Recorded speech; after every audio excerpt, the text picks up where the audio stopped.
In my last live stream, I spoke on the anti-black racist violent attack on the black community in Buffalo, New York that left 10 black Americans dead at the hands of a white supremacist. And that conversation revolved around how Joe Biden and company is deliberately making the Buffalo shooting about everything else but the legacy of anti-black racist violence. It's about gun control, it's about white replacement theory, it's about domestic terrorism, it's about better monitoring social media, it's about stopping hate. But in reality, the only thing that the Buffalo shooting should be about is the legacy of anti-black racist violence, to which the only remedy to this is an anti-black hate crime bill and reparations for the descendants of American slavery, to not simply remedy the lingering effects of slavery, but also the additional 100 years of state-sanctioned political and economic violence known as the Jim Crow era, to which oftentimes these Jim Crow laws, when not enforced by the state,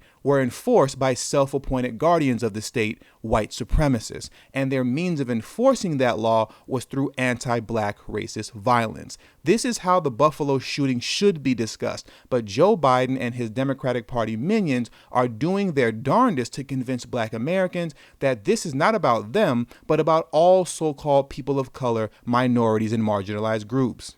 And I hope when the president goes today, and there's no one better with giving a real compassion and feeling to families than President Joe Biden. I was in the room when he met with George Floyd's family the day before we had the funeral services in Houston. He is very compassionate, and so is Dr. Joe Biden.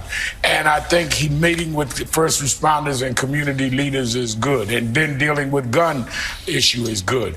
But I also want him to come out and go from empathy to really dealing with this as a national hate crime level that is not just against blacks, but is against anyone that white supremacists feel are not like them, which includes Jews, Asians, Latino Americans, LGBTQ. The night this happened, when I was called by our people on the ground in National Action Network's chapter in Buffalo, I reached out to Jonathan Greenblatt. I reached out from the ADL. I reached out to the head of LULAC. Latinos. I reached out to Mark Morial and said, we need to call on a White House conference on hate crimes. We may all not agree on every issue, but we all are being targeted. And the president must raise it to that level to say we've got to deal with hate. When the Atlanta spa shooting occurred in 2021, all of the focus was exclusively on anti-Asian hate. And that was all you heard on every left-leaning Democratic Party news channel. And within a matter of 2 months, the House passed the anti-Asian hate crime bill for it to be sent straight to Joe Biden's desk to get signed into law. Now, within 4 days of the Buffalo shooting, New York Governor Kathy Hochul, through executive order, signed into law new gun control, domestic terrorism, and social media monitoring measures, but has yet to provide the black community in Buffalo with the same multi-million-dollar cash infusion that she provided for the Asian community, all in the name of anti-Asian hate to the tune of $20 million.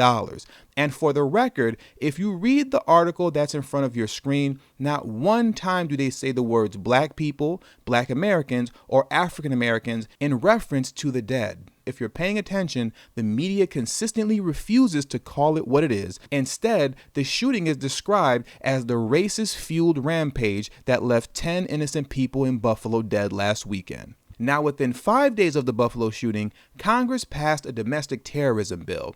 Now, the chances that this bill will be passed in the Senate is slim to none, but that's besides the point right now, because what I want to highlight is the quickness with which they passed this domestic terrorism bill, yet the reparations study bill, H.R. 40, though extremely flawed and broken, has yet to be brought up to the House floor for a vote. It's collecting dust, despite the fact that the Democrats control the House. And most importantly, pay attention to how they keep telling you how white supremacy is affecting all of us. You see, there was a time when racism, white supremacy was synonymous with anti-blackness. But now, with the help of Al Sharpton, Jim Clyburn, and the Congressional Black Caucus, white supremacy is synonymous with general overall hate. So it's not just an anti-black issue, but it's also anti-Semitism, it's xenophobia, it's homophobia, it's anti-immigrant, it's anti-Asian, and so on and so forth. Now, in a recent conference held at the Capitol,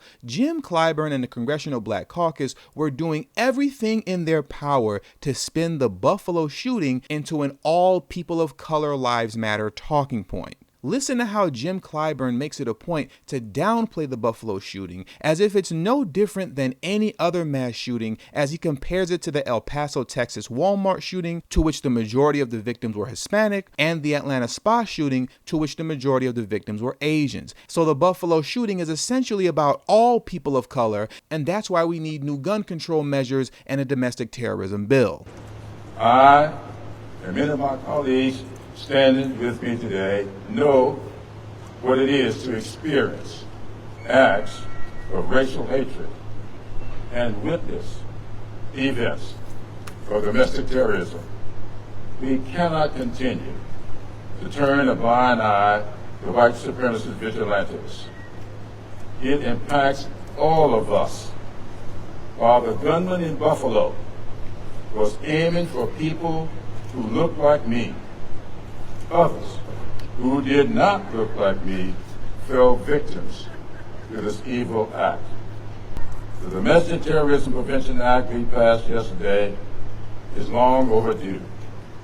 It will enable the Justice Department, the Department of Homeland Security, and the FBI to prevent, investigate, and prosecute cases of domestic terrorism more effectively.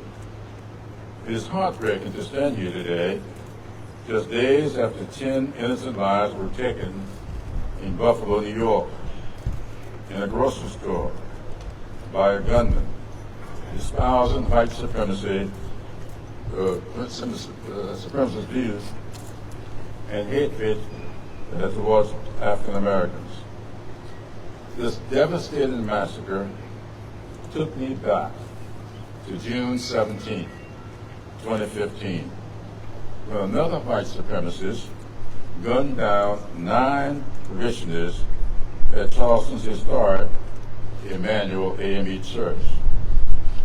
In the intervening years, we have witnessed far too many other acts of domestic terrorism, from a counter-protest in Charlottesville, Virginia, to a synagogue in Pittsburgh, Pennsylvania, to a Walmart in El Paso, Texas, to a Sikh temple in Oak Creek, Wisconsin, and an Asian-owned nail salon in Atlanta, Georgia. All told, over 200 mass shootings this year. Now, even more disgusting, listen to how Joyce Beatty turns the Buffalo shooting into an immigration issue through discussing white replacement theory. Thank you, Whip Clyburn. I'm Congresswoman Joyce Beatty, and I am here today to discuss the replacement theory as a key plank in the Republican platform.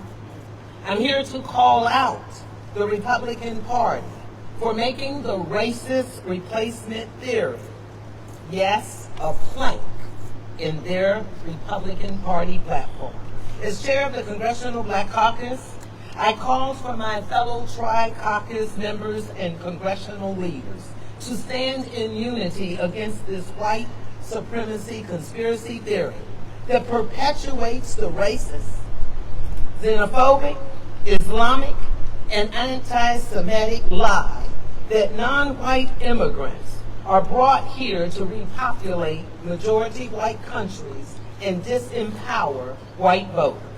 What we've witnessed over the past week since the Buffalo shooting took place is some of the most egregious displays of anti-black racism on a governmental level when examining how everyone from Kamala Harris to Joe Biden to Kathy Hochul to Jim Clyburn and the entire Congressional Black Caucus has done everything in their power to convince black Americans that the Buffalo shooting isn't about black Americans, but about all so-called people of color in order to carry out their own party agenda. Not a black agenda, but a Democrat agenda. The same agenda that has led not to the closing of the black-white racial wealth gap over the past 50 plus years, but the widening of it. A Democratic Party agenda that had $20 million exclusively for the AAPI community in New York in order to combat anti-Asian hate, but when it comes to the black community in Buffalo, New York, there's no money for you because the Buffalo shooting is about all so-called people of color. And now the black community is expected to reward the Democratic Party in the midterm elections just so they can get into office and continue to do nothing for black Americans while continuing to pass legislation and fork over millions of dollars for every other group but you. And with that, the repetitive cycle of black Americans voting blue no matter who continues, rendering you politically and economically irrelevant in the country that your ancestors built. And with all that being said, that does it for today's video. So please make sure you hit the subscribe button as well as the bell notification next to the subscribe button so you can be notified whenever I release a new video. All social media links will be pinned in the comment section below. Please make sure you text tdhiphop to number 33222.